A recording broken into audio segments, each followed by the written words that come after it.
नमस्कार, ATV India में आपका स्वागत है। मैं दीवान सिंह सिकरवार, जर्नलिस्ट, स्वागत करता हूं। आज हमारे साथ एक नई शख्सियत जुड़ी हुई है जिन्होंने अभी आगरा शहर से और यूपीएससी एग्जाम में 64 रैंक हासिल की है। अभिषेक चौधरी जी आज हमारे साथ जुड़े हुए हैं, उनका भी बहुत बहुत स्वागत करता हूं। अभिषेक चौधरी, बहुत बहुत स्वागत है आपका हमारे चैनल में। तो आज हमारे दर्शक आपसे जानना चाहेंगे कि आपकी रणनीति कैसी रही, कब से आपने यूपीएससी का जो एग्जाम है उसकी तैयारी शुरू की और क्या क्या आपको परेशानियों का सामना करना पड़ा और किस तरह आपको सफलता हासिल हुई। तो स्ट्रेटजी जानना चाहेंगे हम। पहले तो बहुत बहुत शुक्रिया मेरा इंटरव्यू लेने के लिए जी। पहले मैं अपना एक इंट्रोडक्शन दे देता हूँ। मेरा नाम अभिषेक चौधरी है। इस साल की यूपीएससी सिविल सर्विसेज की परीक्षा में मेरी 64वीं रैंक आई है। ये मेरा चौथा प्रयास था। जी। पहले प्रयास में मेरा प्रीलिम्स क्लियर नहीं हुआ था, जो कि मैंने 2021 में दिया था। 2022 में मेरा प्रीलिम्स क्लियर हो गया था, मेंस क्लियर नहीं हुआ था।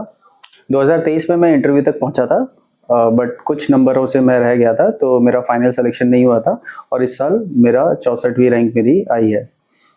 रणनीति के तौर पे मैं बताऊं तो मुझे 5 साल लग गए इस रैंक को हासिल करने में। मैंने 2020 से तैयारी शुरू की थी। तो 2020 में सबसे पहले तो मेरा बैकग्राउंड सिविल इंजीनियरिंग का है, तो टेक्निकल बैकग्राउंड है। एंड ये जो पढ़ाई है यूपीएससी की, ये ज़्यादातर ह्यूमैनिटीज़ से रिलेटेड है। तो मुझे सबसे पहले अपना बैकग्राउंड बनाना था, इसमें फाउंडेशन क्रिएट करनी थी। तो सबसे पहले मैंने एनसीईआरटी से शुरू किया, एनसीईआरटीज़ पढ़ी। मोस्टली मैंने 9th से शुरू करी NCERT, history, polity, geography, economy. NCERTs को ख़त्म करने के बाद मैंने देखा, तो एनसीईआरटीज़ को ख़त्म करने के बाद मैंने उनके नोट्स बना लिए थे, कुछ शॉर्ट नोट्स बना लिए थे। उसके बाद मैंने है ना प्रीवियस ईयर क्वेश्चंस देखे। पहले मैंने इनिशियली प्रीलिम्स के प्रीवियस ईयर क्वेश्चंस देखे, तो मैंने देखा कि कुछ क्वेश्चंस ऐसे थे कि जो कि सोली एनसीईआरटी से सॉल्व नहीं किए जा सकते। तो उसके लिए मैंने क्वेश्चंस के सॉल्यूशंस को स्टडी किया और उनके सारे ऑप्शंस को भी एक्सप्लोर किया। जैसे कोई भी क्वेश्चन है जो कि मेरी एनसीईआरटी से मेरा सॉल्व नहीं हो रहा है, उस क्वेश्चन के साथ साथ मैं उसके ऑप्शंस भी देखता था, जो रॉन्ग ऑप्शंस हैं। तो उस रॉन्ग ऑप्शंस के भी मैं कुछ नोट्स बना लेता था और मैं एक्सेल में अपने नोट्स बनाता था। मैं डिजिटल नोट्स में ज़्यादा बिलीव करता हूँ, क्योंकि उनमें आप उसको एडिट कर सकते हैं, एनी टाइम आप उसमें नई इन्फॉर्मेशन ऐड कर सकते हो। हार्ड कॉपी में ये प्रॉब्लम रहती है कि आपके पास पेजेस लिमिटेड रहते हैं, स्पेस लिमिटेड रहती है, और अगर एक्स्ट्रा कोई इन्फॉर्मेशन होती है उसके लिए स्पेस नहीं रहती है, तो वो कहीं और लिखेंगे तो ढूंढने में बहुत दिक्कत होती है। तो प्रीलिम्स के लिए मैंने एनसीईआरटीज़, साथ ही साथ जो प्रीवियस ईयर क्वेश्चंस हैं उनके भी नोट्स बना लिए थे। प्रीलिम्स का सिलेबस जो है वो अनडिफाइंड रहता है, काफ़ी शॉर्ट रहता है और काफ़ी ब्रॉड रहता है, तो सिलेबस से इतना कुछ रिलेशन है नहीं मेरे हिसाब से। तो प्रीवियस ईयर क्वेश्चंस और एनसीईआरटी से मैंने प्रीलिम्स की तैयारी करी। प्रीलिम्स क्लियर होने के बाद जो 2022 का मेरा अटेम्प्ट था, उसमें मैंने जब मेंस के लिए पढ़ना शुरू किया तो काफ़ी हैफाज़ात तैयारी थी। ज़्यादा मेहनत तो मैंने की थी, लेकिन ज़्यादा उसका प्रोडक्टिव रिजल्ट नहीं आ रहे थे। तो 2023 में मैंने उसमें भी सिलेबस वाइज नोट्स बनाए। मेंस का सिलेबस एकदम क्लियरली डिफाइंड है, जीएस 1, 2, 3, 4। उसमें टॉपिक्स हैं, सब टॉपिक्स हैं, कीवर्ड्स हैं, सब पे मैंने एक एक 2-2 पेज के नोट्स बनाए। साथ ही साथ मैंने प्रीवियस ईयर क्वेश्चंस भी उस टॉपिक के देखे कि उसमें प्रीवियस ईयर क्वेश्चन में क्या पूछा गया। जैसे कि मैं एग्जांपल दूं तो गवर्नेंस एक बहुत बड़ा जीएस 2 का पार्ट है। तो जो गवर्नेंस के जो की टर्म्स दिए हुए हैं सिलेबस में, उसके सबके 2-2 पेज के नोट्स बनाए पहले मैंने।